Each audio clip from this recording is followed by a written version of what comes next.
A woman had just served a worker a delicious fried egg when, unexpectedly, water began to drip from above.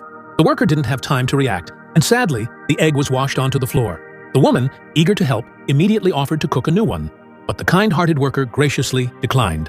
Instead, he picked up the dirty egg, gave it a quick rinse under the dripping water, and amusingly popped it into his mouth.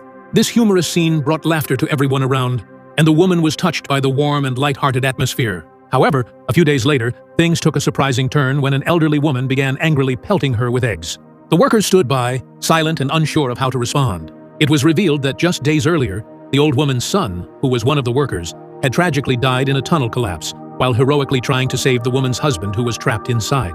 The accident captured national attention and sparked a heated debate. People questioned the government's decision to invest significant resources into rescuing one man who might not have survived.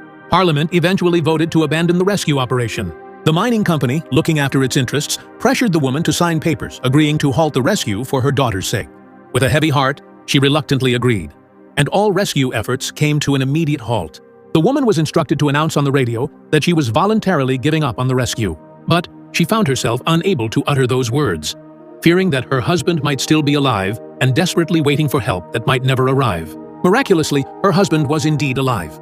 Though his phone had died, he could still hear the radio in his car. He had survived 2 weeks without food and water, but now he was hearing the devastating news. Refusing to give up hope, he grabbed a flashlight and stumbled into the rubble, determined to find his way out. But it was an impossible task. Meanwhile, the rescue team was preparing to blast the tunnel and seal it forever, leaving the man feeling utterly hopeless. As the government seemed to have abandoned him and was about to bury him alive, he rushed back to his car and desperately honked the horn.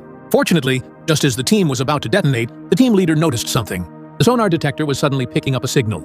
It was a car horn. The rescue operation resumed immediately, and the very next day, the man, who had been trapped for an entire month, was finally pulled to safety. Even his loyal pet dog had miraculously survived alongside him. The entire country erupted in joyous celebration, and reporters eagerly surrounded him as he emerged. As he and his wife pushed through the crowd, they paused before boarding the helicopter, waiting for government officials to arrive for a photo opportunity. A reporter noticed the man speaking with the rescue team leader and inquired about his first words after being saved. The team leader hesitated, but then shouted them out.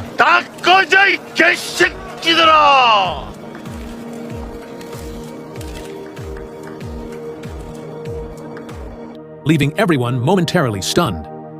The man offered the team leader a thumbs up, but the news mistakenly reported it as him praising the government.